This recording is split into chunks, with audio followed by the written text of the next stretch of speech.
우리 하나님의 말씀 요한복음 9장 1절에서부터 12절까지 있는 말씀, 제가 한 절 여러분들이 한 절, 마지막 11, 12절은 같이 보겠습니다. 찾으신 줄 알고 제가 1절을 읽습니다.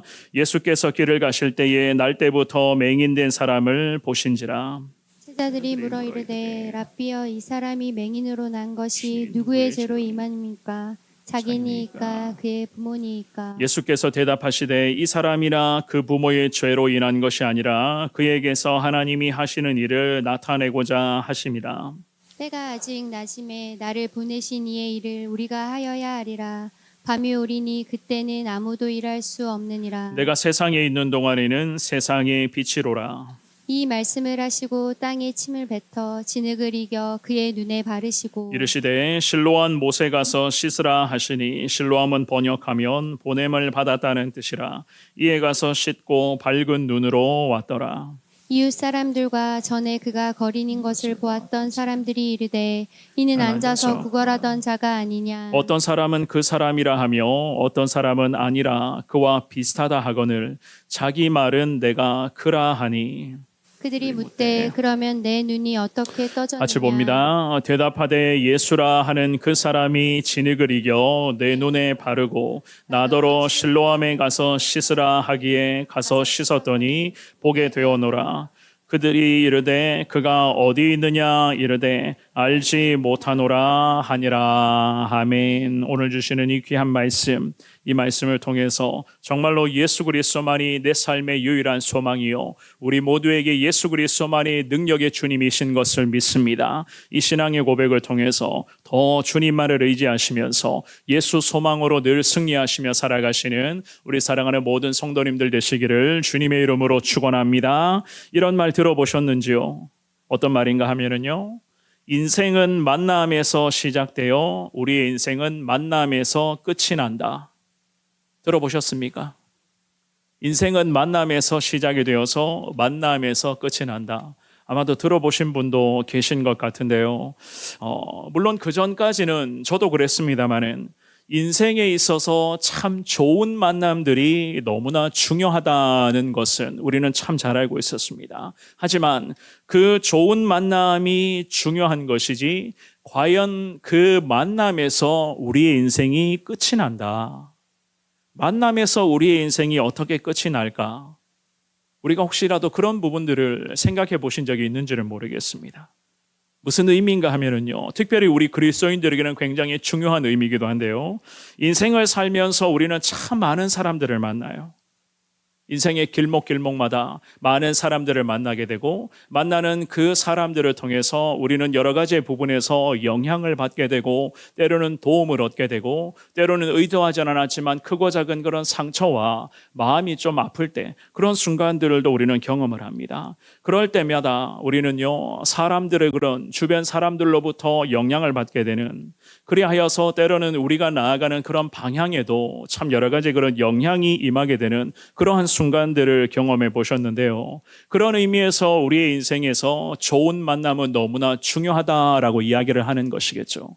그런데 우리 그리스도인들에게 마지막 그 순간에도 우리에게는 참 좋은 만남이 중요하다라는 그러한 이야기가 있습니다. 무슨 의미인가 하면은요, 우리의 그러한 인생에서 마지막 만남은 결국에는 예수 그리스도, 우리가 예수 그리스도를 만나는 것이 우리의 인생에는 최종 만남의 그 종지부를 찍는 것이기 때문에 특별히 이 땅에서 믿음으로 살아가기를 원하며 오늘 이 저녁에도 기도하면서 하나님의 그 크신 은혜를 소망하는 우리에게는요, 우리가 인생을 살면서 많은 사람들을 만나게 되고 참 만남 자체가 중요하지만 우리 그리스도인들에게는 더더욱 중요한 것은 내 인생의 마지막 순간에서 과연 내가 진정 예수님을 만날 수가 있을까? 혹여라도 내 인생의 마지막 순간에 예수님을 만나지 못하게 된다면 우리가 어떻게 되겠습니까? 그런 의미로 봤을 때에 우리 그리스도인들에게는요, 우리 인생의 마지막 순간에는 반드시 만나야 할 분이 정해져 있는데 그분은 과연 누구이신가? 우리 예수 그리스도이신 것을 여러분들 오늘 이 저녁에 다시 한 번 더 그 부분을 기억하시면서 깨닫고 내 인생의 마지막 만남의 순간에는 반드시 예수님, 예수님 만날 수 있는 삶을 살게 해달라. 주님 앞에 늘 그렇게 기도하며 나아갈 수 있는 여러분들 되시기를 주님의 이름으로 축원합니다. 우리가 금요일 저녁마다 요한복음에 기록된 예수님의 그런 7가지의 표적을 살펴보고 있는데요. 오늘은 그 중에서 몇 번째일까요? 오늘은 몇 번째일까요? 네, 제가 잊어버릴까 봐 오늘은 꼭 한번 질문해 봐야 되겠다. 이 마음을 가지고 왔습니다. 오늘은 그 7가지의 예수님 표적 중에서 몇 번째라고요? 그렇죠. 6번째입니다. 6번째에 해당되는 표적의 그러한 예수님의 말씀으로서 과연 태어날 때부터 이 소경된 자가 어떻게 예수님을 만나게 되었는가?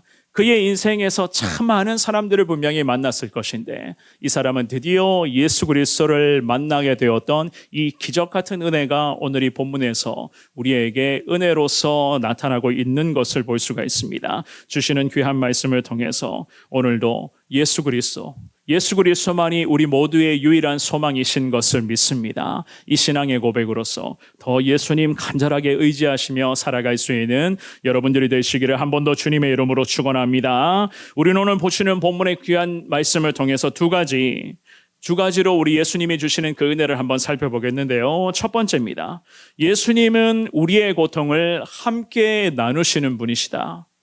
예수님만이 우리 고통을 함께 나누시는 분이신 것을 우리가 알 수가 있습니다. 제가 방금 말씀드렸던 것처럼 요한복음에 기록된 예수님의 7가지 표적 중에서 오늘 본문은 6번째에 해당되는 말씀으로서 태어날 때부터 소경된 자를 만나주시며 이 소경을 예수님께서 치유해 주신 그 사건이 본문에 기록되어 있습니다. 정말로 이 사람은요, 태어날 때부터 소경이었습니다. 오늘 본문의 1절은 이렇게 말씀을 시작을 하는데요. 요한복음 9장 1절을 먼저 한번 읽어봅니다. 시작.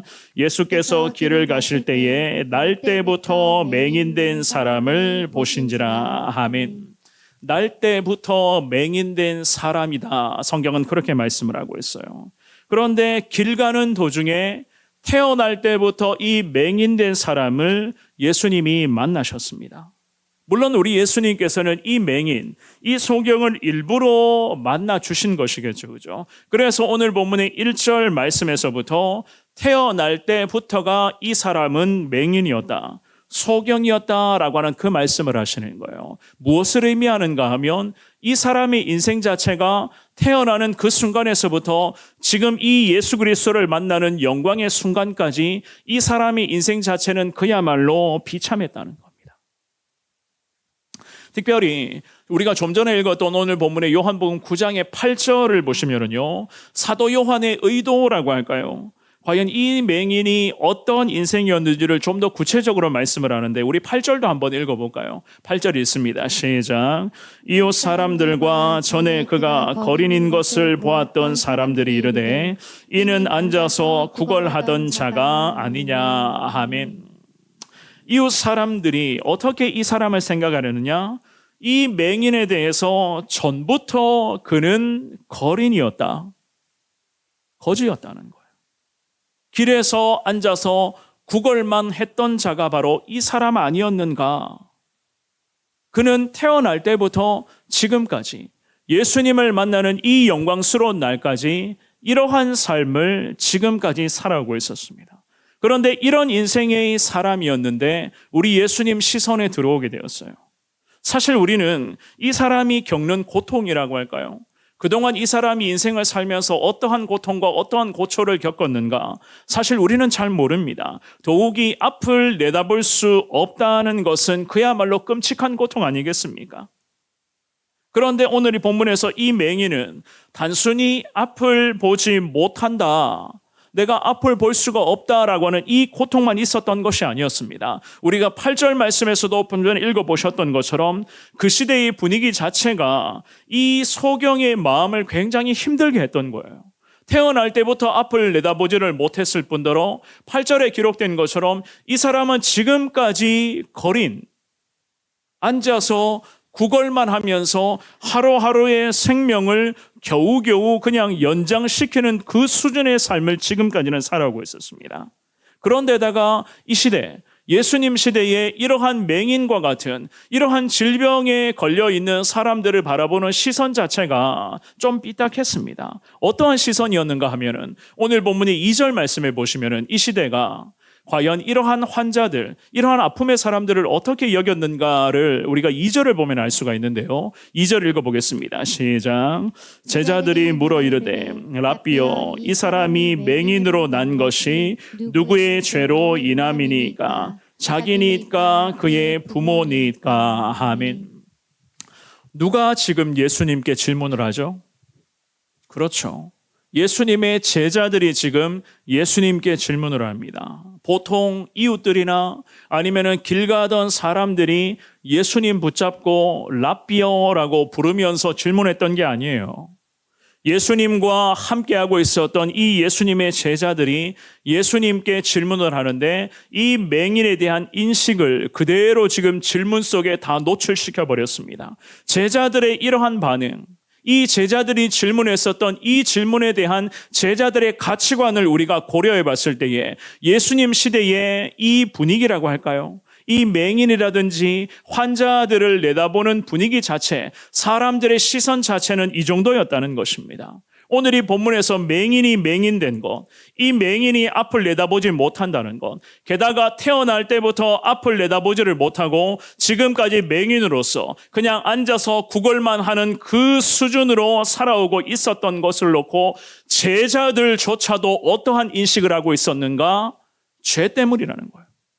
죄 문제와 연결시켜 이런 사람들을 쳐다보고 대하고 있었던 것이었습니다. 우리도 이럴 때가 있습니다. 간혹 생각하지 못한 곳에서 일이 발생이 되거나 특별히 갑작스럽게 내 몸이 아프거나 하다 못해서 운전하시는 분들은요. 운전을 하면서 간혹 접촉사고라든지 순간순간에 놀라는 그 순간이 일어날 때가 있죠. 그럴 때마다 우리 신앙의 사람들, 주님을 믿는 사람들은 이런 생각을 할 때가 있습니다. 내가 무슨 죄를 지었나? 내가 하나님 앞에 큰 잘못을 해서 갑자기 이렇게 몸이 아픈가? 아니면은 우리 가족들, 우리 자녀들이 똑바로 살지를 못하기 때문에 하나님이 지금 나를 벌하시는 것은 아닌가? 내가 주님 앞에서 큰 잘못을 저질러서 갑작스럽게 이렇게 접촉사고가 난 것인가? 우리 이런 생각할 때가 있지 않습니까? 사실 저도 그런 생각할 때도 간혹 있거든요. 그런데 우리가 이런 생각을 하게 되면은 단점이 생겨나게 되는 거예요. 어떠한 단점이 생겨나는가? 이러한 생각에 우리가 몰입을 하기를 시작을 하면은 앞을 내다보지를 못합니다. 앞을 내다보지 못한다는 것은 믿음의 사람들이 함께 하시는 하나님을 바라보지를 못한다는 거예요. 하나님을 바라볼 수가 없다.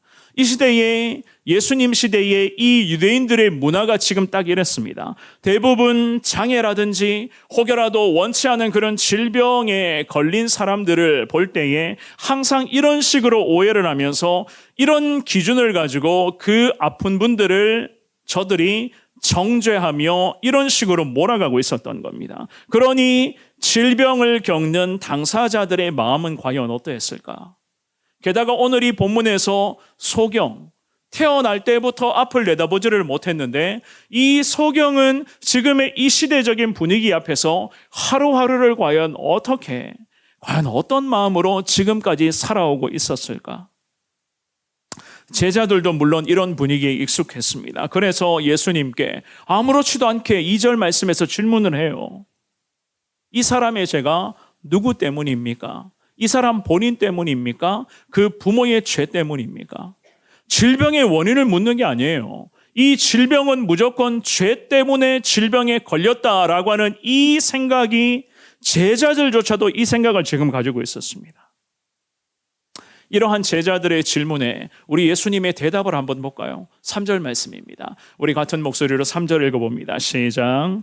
예수께서 대답하시되 이 사람이나 그 부모의 죄로 인한 것이 아니라 그에게서 하나님이 하시는 일을 나타내고자 하심이라. 아멘. 우리는 이 3절의 말씀에서 이렇게 생각할 수도 있어요. 과연 이 사람의 불행으로서 하나님이 뭔가를 이루려고 하시는 것인가? 하나님이 이 사람의 불행적인 요소를 가지고 뭔가 드라마틱한 이 장면을 계획하시고 연출하시는 것인가? 왜냐하면은 태어날 때부터 이 사람은 앞을 보지 못하는 소경으로 태어났었고 지금까지도 소경으로 살고 있었기 때문이었습니다. 그런데 우리가 이 소경의 불행에 대해서 여러 가지를 이야기를 하고 논하면서 괜히 오해할 필요가 없다는 게 있어요. 왜냐하면은 우리 하나님은 저나 여러분들과 같은 오늘 본문에서 제자들이 질문하는 그 정도의 수준을 가지고 있는 우리 하나님은 그 정도의 하나님은 아니시거든요. 우리는 항상 이런 부분들을 염두에 놓고 신앙생활을 하셔야 된다는 겁니다. 이것은 어디까지나 이러한 제자들이 가지고 있는 이러한 생각들은 어디까지나 제자들의 생각이자 인간의 생각에 불과한 것이지 인간의 그런 상상의 영역에 해당되는 일부분일 뿐이지 하나님께서는 태어날 때부터 이 소경된 자의 불행한 요소를 가지고 뭔가 드라마틱한 것을 일부러 연출해 내시기 위한 그런 하나님은 아니시라는 거예요. 그래서 우리 예수님께서 방금 읽어보셨던 3절 말씀에서 이런 말씀을 하시죠. 하반절에 그에게서 하나님이 하시는 일을 나타내고자 하심이라. 우리 예수님 분명히 말씀하셨습니다. 소경의 불행에 대해서 이러쿵저러쿵 따져가며 이 사람이 왜 이러한 삶을 살았었는가? 지금도 왜 이렇게 살고 있는가에 대한 원인을 따져보면서 그것을 찾아내며 우리끼리 논쟁을 벌이면서 에너지를 쏟는 게 중요한 것이 아니라 우리 예수님은 이 소경을 통해서 하나님이 분명히 하실 일이 있다고 선언을 하십니다. 그러면서 그에게 질병의 치료와 그 영혼의 구원의 은혜를 허락해 주신 그야말로 주님의 놀라운 구원의 역사와 기적이 이 사람 정말로 이 소경을 만났던 이 영광스러운 현장에서 나타나게 된 것이었습니다. 특별히 오늘 본문의 5절 말씀에 보시면은 예수님은 이 소경에게 빛으로 오셨다라고 말씀을 하시면서 하나님이 하실 일, 소경을 위해서 계획해 놓으신 하나님의 능력과 구원자 예수 그리스도의 권능을 그 자리에서 완전하게 나타내 보여주신 능력의 주님으로 우리 예수님은 이 사람의 영혼을 주님이 만져주신 거예요. 왜 질병에 걸렸는가? 왜 앞을 못 보고 살고 있는가? 왜 이 자리에 앉아서 구걸만 하는 인생으로 살고 있는가에 대한 원인을 묻고 이 사람의 정죄하기 위한 것이 하나도 없었습니다. 우리 예수님은 그저 이 사람을 제자들과 똑같은 그냥 구원의 은혜가 너무나도 필요한 한 영혼으로 주님이 보신 거예요. 그러면서 6절, 7절에 보시면은요. 이런 말씀으로 기록되어 있습니다. 6절과 우리 7절 말씀 같은 목소리로 읽어봅니다. 시작. 이 말씀을 하시고 땅에 침을 뱉어 진흙을 이겨 그의 눈에 바르시고 이르시되 실로암 못에 가서 씻으라 하시니 실로암은 번역하면 보냄을 받았다는 뜻이라. 이에 가서 씻고 밝은 눈으로 왔더라. 아멘. 아멘. 이 저녁에 예배에 나오신 사랑하는 여러분, 질문 한번 드려볼까요? 오늘 이 요한복음 9장에 기록되어져 있는 이 소경에 있어서 가장 큰 고통은 과연 무엇이었겠습니까? 이 소경이 겪고 있었던 가장 큰 고통, 앞을 보지 못하는 고통이 가장 컸을까요? 아니면 앞을 볼 수도 없는데 지나가는 사람들의 수근수근거리는 소리, 사람들이 정죄하며 자신을 정죄하며 부모를 정죄하는 이러한 목소리, 그런데다가 지금도 앉아서 구걸만 하고 있었던 자기 자신을 사람들이 여전히 삐딱한 시선으로 보고 있었다. 이러한 많은 고통이 있었을 거잖아요. 과연 이러한 많은 고통들 중에서 과연 이 소경은 어떤 고통을 가장 크게, 가장 아프게 여겼을까? 어느 쪽의 고통이 가장 큰 고통이었을까? 제가 이 질문을 왜 드린지 아십니까? 이 질문에서 과연 이 소경은 어떠한 고통이 가장 컸는가를 우리가 주목해서는 안 된다는 거예요. 제가 이 질문을 드린 이유는 우리가 깨달아야 됩니다. 그야말로 한 영혼에 대한 책임은 전적으로 주님께 달려있다는 거예요. 이 소경이 앞을 보지도 못했고 지나가는 사람들이 이 소경 자체를 삐딱하게 쳐다보는 그 시선도 고통스러웠고 게다가 자기의 죄를 묻는 그런 사람들의 정죄하는 손가락질도 고통스러웠고 거기에다가 자기를 태어나게 했었던 부모의 죄가 어떤 것인가 수군거리는 그 사람들의 목소리도 고통스러웠습니다. 그런데 이 모든 고통이 이 소경에는 그냥 고통이었는데 우리 예수님께서는요, 이 소경을 보시면서 많은 고통의 짐들을 양쪽 어깨에 짊어매고 지금까지 이 소경이 살고 있었지만 그야말로 예수님이 보는 이 영혼은 예수님의 십자가 구원의 은혜가 너무나도 필요한 영혼으로 주님이 판단을 하셨던 거예요. 이 영혼이 그동안 어떻게 살아왔는지, 어떠한 삶을 살았는지, 이 집안 배경이 어떤지 우리 예수님은 이것 따지지 않았습니다. 그야말로 예수님은 이 영혼을 구원이 필요한 불쌍한 영혼으로만 보셨고 아직까지 십자가의 은혜를 경험하지 못한 영혼으로만 주님은 여겨주셨고 게다가 그런데다가 구원의 은혜를 통해서 이 영혼을 주님은 무조건 살려야겠다라고 하는 그 마음으로 예수님께서 이 영혼을 주님이 만나 주셨던 것이었습니다. 이 소경의 영혼은 하나님의 영혼, 우리 예수님의 영혼이었던 것이었습니다. 그러므로 전도하고 지금도 기도하고 태신자들을 위해서 계속해서 복음을 전하는 일에 전심전력하고 있는 우리는 배우셔야 되는 거예요. 무엇을 배워야 되는가? 예수님께서는 이 소경의 고통, 특별히 앞을 보지 못했던 고통이나 사람들이 자기 자신을 죄인으로 바라보는 그 시선으로 인한 고통으로 힘겨운 시간을 보내고 있었던 이 소경의 영혼 자체를 절대로 예수님은 외면하시지 않으셨다는 거예요. 우리가 이걸 배우셔야 됩니다. 이 부분을 배우셔야 되는 거예요. 예수님마저 이 소경을 외면하셨다면 과연 이 인생 어디에서 소망을 찾을 수가 있겠습니까? 그렇지 않겠습니까? 우리 예수님께서는 그에게 먼저 다가오셔서 그를 통해서 하나님이 하실 일이 있다는 아주 위대한 말씀을 주님이 선포하셨습니다. 그리고는 그 말씀을 선포하시면서 이 소경의 육신과 이 소경의 영혼을 주님이 만져주시고 그 자리에서 주님께서는 구원의 기적 같은 은혜를 주님이 베풀어 주셨다는 사실.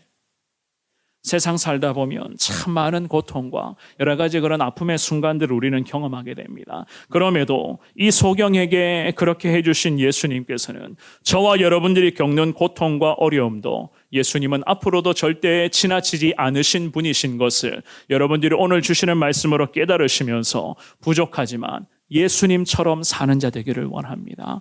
예수님처럼 정말로 내 주변의 영혼들, 내 주변에 수많은 사람이 있는데 앞으로도 많은 사람들을 우리가 만나게 될 것인데 그 만나는 사람마다 예수 그리스도를 전하는 자 되게 하여 주시고 그 사람들도 인생의 마지막 만남의 순간은 반드시 예수 만나는 자로 거듭나게 해달라. 주님 앞에 기도하시면서 우리의 고통을 끝까지 지켜주시고 만져주시고 해결해 주실 그 예수 그리스도만을 더 소망하시면서 이 어려운 세상 속에서 한 줄기 빛 대신 예수 그리스도만을 더 붙잡고 나아갈 수 있는 저와 여러분들의 아름다운 삶이 될 수 있기를 주님의 이름으로 축원합니다. 두 번째입니다. 받아들일 수 없어도 믿음으로 순종할 때의 기적은 일어나는 거예요. 받아들일 수 없는데도 믿음으로 순종할 때에 기적은 반드시 일어난다. 우리 예수님께서는 하나님이 하실 일을 선포하시면서 그 하나님이 하실 일을 곧장 시행을 하시죠. 오늘 본문의 6절과 7절을 다시 한 번만 더 읽어봅니다. 6절 7절입니다. 시작. 이 말씀을 하시고 땅에 침을 뱉어 진흙을 이겨 그의 눈에 바르시고 이르시되 실로암 못에 가서 씻으라 하시니 실로암은 번역하면 보냄을 받았다는 뜻이라.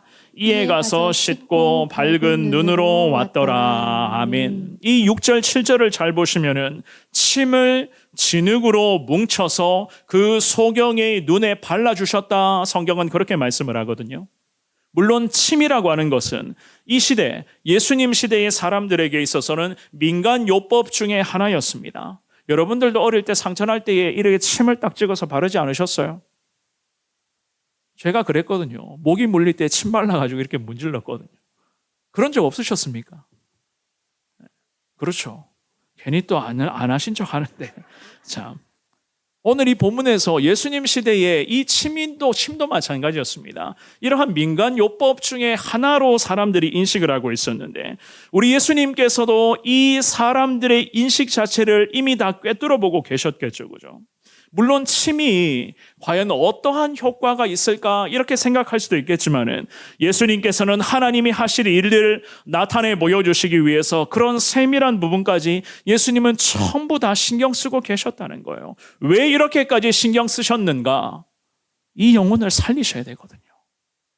이 영혼을 주님은 반드시 구원받아 이 영혼을 천국 백성으로 인생의 마지막 순간에는 예수 만나는 영광스러운 인생으로 거듭나도록 이 영혼을 살려야 한다는 우리 예수님의 마음이 있었기 때문이었습니다. 그런데 우리가 여기서 주목해야 될 부분은요, 바로 우리 예수님의 말씀이세요.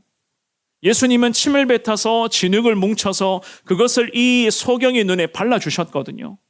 그런데 이 예수님의 행위, 이 예수님의 이 소경을 치료해 주시고 회복시켜 주시는 이 행위를 우리가 가만히 생각해 보면 사실 우리로서는 도저히 받아들일 수 없는 인간적인 부분으로 생각하면 분명히 거부감이 드는 부분입니다. 그러지 않습니까? 그런데 이 소경을 잘 보시기를 바랍니다. 예수님이 말씀하시는 대로 이런 반고 없이 순종, 또 순종합니다. 우리가 좀 전에 읽어보셨던 특별히 7절 말씀을 보시면 실로암 못에 가서 씻으라 예수님이 그렇게까지 말씀을 하시죠. 양쪽 눈에 진흙덩어리가 침에 뭉친 상태로 지금 발라져 있었어요. 그런데 이 상태로 예수님은 어떻게 하시는가? 실로암 못에 가서 씻으라. 이 예수님의 이 말씀을 듣자마자 이 소경은 한마디의 대꾸도 없이 자기 생각 집어넣거나 질문 한마디 하지 않고 곧장 예수님의 말씀을 듣고서는 실로암 못에 가서 씻었다. 그렇게 그 못에 가서 씻으니까 7절의 가장 마지막 구절의 성경은 어떻게 이야기를 합니까? 하나님이 하실 일이 분명히 나타나게 되었어요. 어떻게 해요? 가서 씻고 밝은 눈으로 왔다고 성경은 그렇게 말씀을 합니다. 이것이 바로 우리가 주목해야 될 부분이에요. 도대체 이해할 수 없는, 그야말로 인간적인 기준으로서는 받아들일 수 없는 우리 예수님의 요구가 이 순간에 이어졌습니다. 침을 뱉는 것 자체도 사실 우리는 그렇잖아요. 거부감이 생기는 것이었는데다가 게다가 침을 뱉어서 그 진흙 덩어리를 뭉쳐가지고 그것을 양쪽 눈에 발라준다. 더 별로이지 않습니까? 하지만 우리 예수님의 이러한 의도, 특별히 예수님 말씀하셨던 것처럼 하나님이 하신 일을 나타내 보여주시기 위해서 예수님께서는 이 구원하신 계획하는 모든 순간순간을 하나씩 예수님께서 진행해 나가시는 데에 이 예수님의 구원 방식이 진행되는 이 은혜로운 장면 앞에서 이 소경은 한마디 대꾸 없이 예수님 말씀하시는 대로 지금 순종하고 있었어요. 정말로 예수님이 하신 말씀대로만 했습니다. 그랬더니 어떻게 되었다고요? 밝은 눈으로 왔더라. 그렇다면 우리는 이렇게 생각할 수가 있습니다. 도대체 이 소경은 어떻게 이렇게까지 순종할 수가 있었는가? 아무리 앞을 보지 못하는, 정말 앞만 보는 것이 이 소경에게 인생의 유일한 소원이었던 그 소경이었지만 어떻게 이렇게 거부감이 드는 이러한 예수님의 말씀 앞에 한마디의 저항도 한마디의 질문도 없었는가? 어떻게 이렇게까지 예수님의 말씀하심에 이 짧은 순간에 예수님의 이 말씀 앞에 이 소경이 이렇게까지 완벽한 순종으로 나아갈 수가 있었는가? 여러분들 어떻게 생각하십니까? 오늘 이 본문의 3절 말씀해 보시면은요, 우리는 이 질문에 대한 하나님의 그 마음을 우리가 헤아려 볼 수가 있어요. 3절을 한 번 더 보여주시겠습니까? 우리 같은 목소리로 읽어볼게요. 3절입니다. 시작. 예수께서 대답하시되 이 사람이나 그 부모의 죄로 인한 것이 아니라 그에게서 하나님이 하시는 일을 나타내고자 하심이라. 아멘. 맞습니다. 하나님이 하시는 일을 나타내고자 하시는 것임을 우리 예수님도, 그리고 예수님 앞에서 이 소경도 이미 다 알고 있었던 거예요. 그렇다면 이 소경이 어떻게 하나님이 하실 일을 알고 있었을까? 어떻게 주님이 하신 일들을 이 소경이 알게 되었을까? 어떻게 알게 되었을까요? 어떻게 알게 되었겠습니까? 기억하시기를 바랍니다. 예수님과 제자들과의 대화를요, 이 소경은 처음부터 다 듣고 있었어요. 예수님과 제자들의 대화죠, 그죠? 예수님의 이 말씀을 듣고서는 이 소경은 마음에 확신이 생깁니다. 하나님이 하시고자 하시는 일, 과연 하나님이 무엇을 행하실까?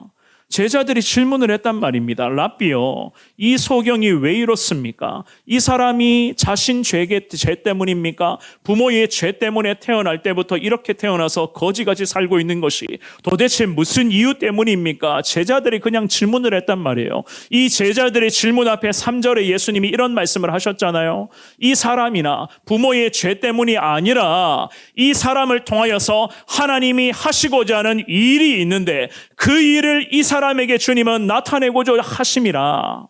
하나님이 하시고자 하는 일이 뭡니까? 이 사람을 살리는 거였어요.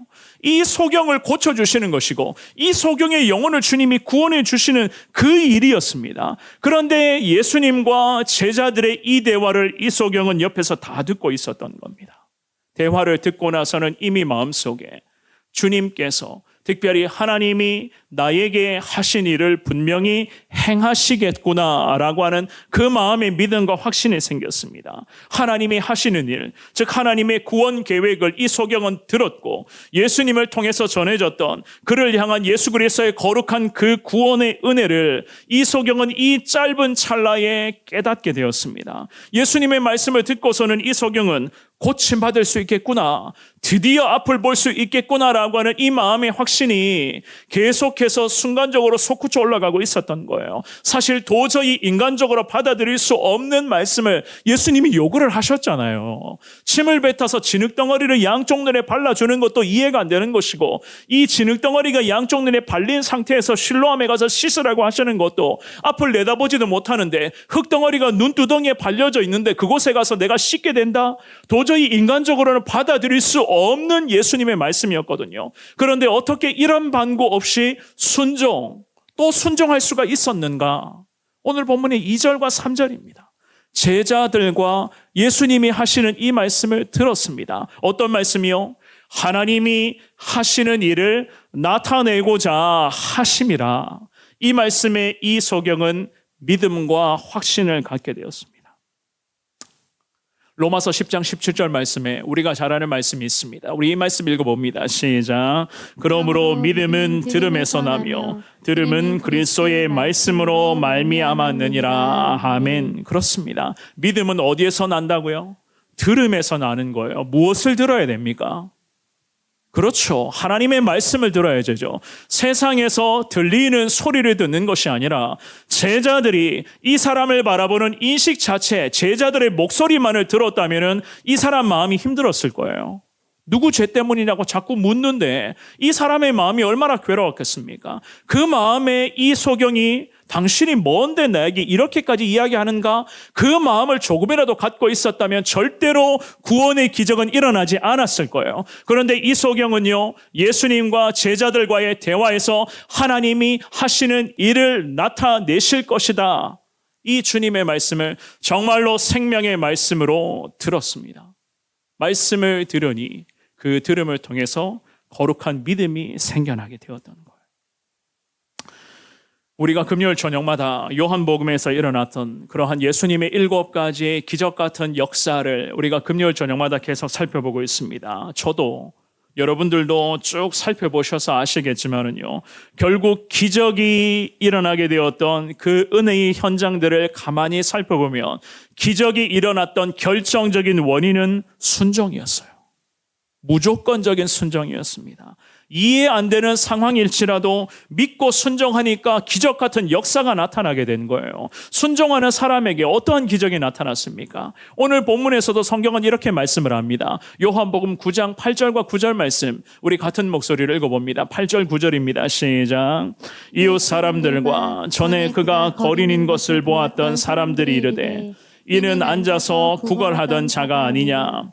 어떤 사람은 그 사람이라 하며 어떤 사람은 아니라 그와 비슷하다 하거늘 자기 말은 내가 그라 하니. 아멘. 주변 사람들이 난리가 났어요.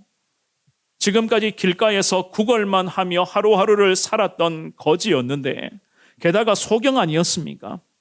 그런데 주변 사람들이 난리 납니다. 그 궁금증 때문에 어떻게 이 사람이 이렇게까지 일어나서 걸어다닐 수가 있었는가라고 하는 그 궁금증에 대해서 주인공인 이 소경은 이렇게 이야기를 합니다. 9절 말씀에 내가 그라. 당신들이 지금 수군대미에 이야기하는 내가 그라고 이렇게 이야기를 해요. 당연히 사람들이 궁금했겠죠. 이 사람의 죄가 누구 때문이냐? 누구 죄 때문에 이 사람이 지금 이 지경까지 되었느냐고 사람들이 그렇게 비아냥거렸는데 내가 그라고 이야기하니 주변 사람들이 완전히 깜짝 놀랐을 거예요.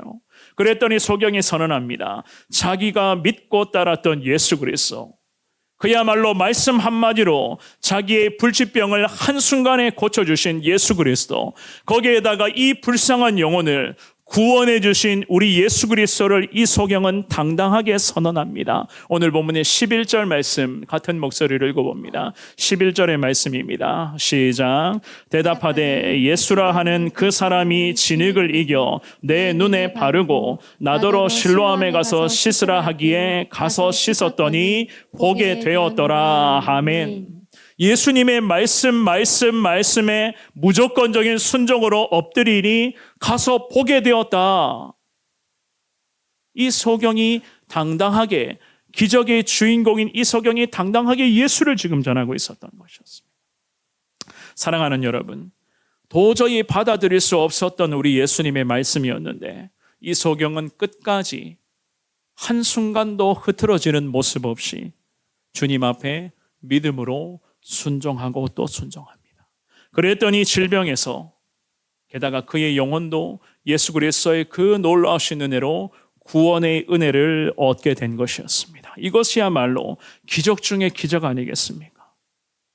과연 우리는 그의 믿음이 결국 기적이 된 것을, 기적으로 이어진 것을 우리가 알 수가 있는데요. 오늘 요한복음 9장의 38절과 39절 말씀 우리 같은 목소리를 읽어봅니다. 38절과 39절 말씀 우리 말씀 읽어봅니다. 시작. 이르되 주여 내가 믿나이다 하고 절하는지라.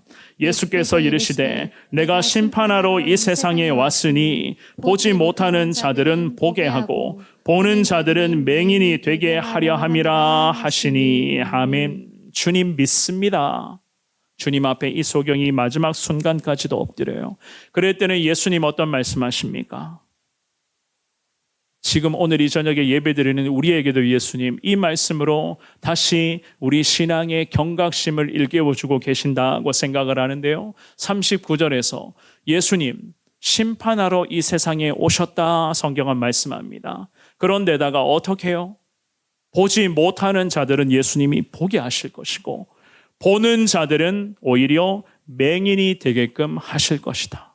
예수님이 이 세상을 심판하시고 어두워져가는 이 세상 가운데 그리스도의 영광이 분명하게 나타날 수 있도록 오늘도 이 어려운 시대 가운데 그럼에도 예수님만이 우리 모두의 소망이시오. 예수님만이 우리 인생의 진정한 능력의 주님이십니다. 이 믿음의 고백으로서 하루하루 주님 붙잡고 살아가는 사람들을 보게 하실 것이고 오히려 자기 자신의 능력만을 믿고 우상 앞에 절하며 예수님이 아니라 자꾸 세상에 쓸데없는 것에 마음 빼앗기는 자들을 어떻게 된다고요? 결국 영적인 맹인이 되게끔 하나님께서는 심판하시기 위해서 이 땅에 오셨다. 성경은 그렇게 말씀을 합니다.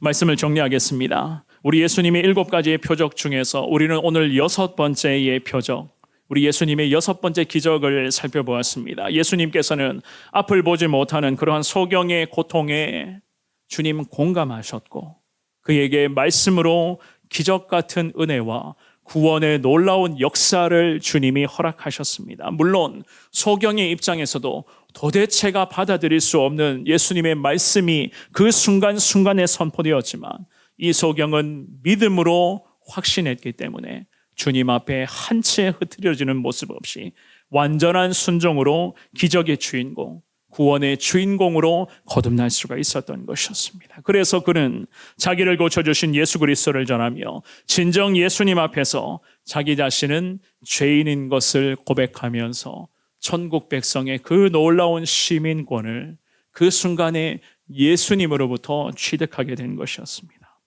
때로는 우리에게도 앞으로도 마찬가지입니다마는 고통과 여러 가지 많은 어려움의 문제가 우리에게도 계속 나타날 수도 있을 것입니다. 그때마다 이 소경의 순종이 나의 순종이 되게 해달라. 아무리 많은 고통과 고난 속에서도 우리가 인생을 살아가야 하지만 그 고통과 고난을 반드시 아시고 그 고통과 고난을 공감하시며 우리에게도 은혜 베풀어 주시고 또한 부족하지만 우리를 통해서 우리 주변에 예수님 모르는 많은 사람들에게 예수 그리스도의 은혜가 흘러가게끔 주님은 나와 함께하여 주실 것을 믿습니다. 이 신앙의 고백으로 주님 앞에 기도하시되 때로는요, 저도 여러분들도 도저히 받아들일 수 없는 순종을 행해야 될 때가 분명히 있을 겁니다.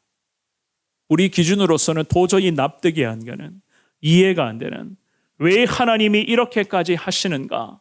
라는 그러한 무거운 마음이 우리의 심령을 짓누르게 되는 그러한 순간을 마주할 때도 있을 것입니다. 그러나 주님께서 부족하지만 우리를 통해서 행하주고 하시는 그 놀라운 일들이 있음을 믿고 확신하시면서 지금 내 삶이 정말로 불같은 시험과 시련을 겪는 그러한 고난의 삶이다 할지라도 그럼에도 예수 소망 잃지 않겠습니다. 이 믿음의 고백으로 더 주님 말을 의지하시기를 바랍니다. 지금의 이 나라와 이 민족의 여러 가지 많은 어려움 역시나 마찬가지입니다. 하나님은 한국교회에게 분명히 더 큰 깨달음을 주실 것이고 이 한국교회에 기도하며 하나님 앞에 철저하게 엎드리며 하나님의 긍휼을 구하는 믿음의 백성들을 통해서 하나님은 지금 이 불과 같은 시련의 어려움들을 주님이 분명히 이겨내며 거룩한 하나님의 영광 가운데 이 대한민국이 하나님을 전하며 예수 그리스도의 복음을 전하는 세계 선교대국으로 주님 앞에 쓰임받을 수 있도록 성령을 통해서 주님은 은혜 더하여 주실 것을 믿습니다. 너희 믿음의 확실함은 불로 연단하여도 없어질 금보다 더 귀하여 예수 그리스도께서 나타나실 때에 칭찬과 영광과 존귀를 얻게 할 것이니라. 이 사도 베드로의 믿음의 고백이 여러분들의 신앙의 고백이 됨으로써 예수 그리스도, 그 예수 그리스도만을 더 소망하시면서 늘 주님 중심의 삶을 살아갈 수 있는, 항상 주님의 뜻이라면 하나님 늘 아멘 하겠습니다. 이 마음으로 주님 앞에 기도하며 나아갈 수 있는 저와 여러분 모두가 될 수 있기를 우리 주님의 이름으로 축원합니다.